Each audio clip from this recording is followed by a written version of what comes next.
एक समय की बात है कि एक स्त्री अपने मृत पुत्र को लेकर भगवान बुद्ध के पास आई और बोली, हे महात्मा, यदि आप सिद्ध पुरुष हैं तो मेरे इस मृत बेटे को जीवित कर दीजिए।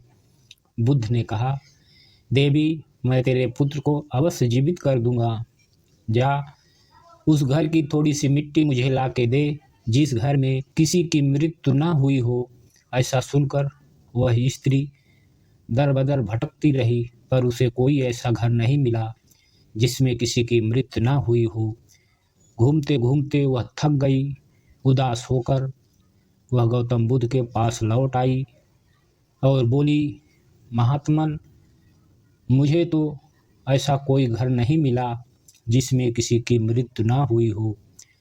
तब बुद्ध ने कहा, देवी, मृत्यु पर किसी का वश नहीं है।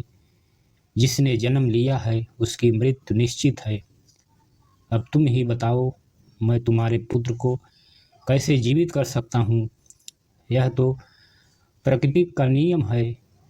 तुझे इसे विधि विधान मानकर संतोष करना चाहिए। बुद्ध के इस वचन को सुनकर स्त्री का दुखी हृदय शांत हो गया और वो वापस अपने घर चली गई। महात्मा बुद्ध से उनके शिष्य हमेशा पूछा करते थे कि बुद्ध, बताइए, मरने के उपरांत क्या होता है? महात्मा बुद्ध हमेशा इस बात को टाल जाते थे।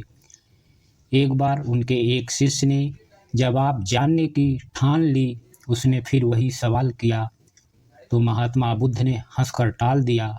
उसने एक बार और पूछा तो अनदेखा कर दिया और फिर दूसरे शिष्य की ओर चले गए, लेकिन वो भी कहाँ मानने वाला था। उसने एक बार फिर बुद्ध से पूछा।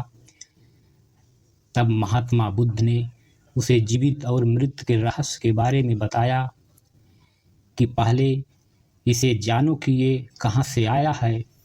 उसने जब बुद्ध से सवाल पूछा कि मृत्यु के बाद क्या होता है, तो उन्होंने जवाब देने के बजाय उससे ही सवाल कर दिया।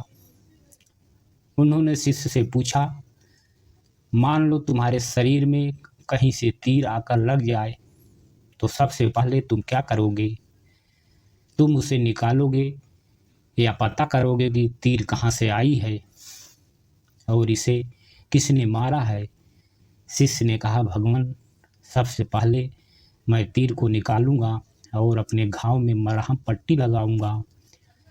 महात्मा बुद्ध ने शिष्य की ओर मुस्कुराते हुए देखे और बोले, बिल्कुल सही जवाब है तुम्हारा।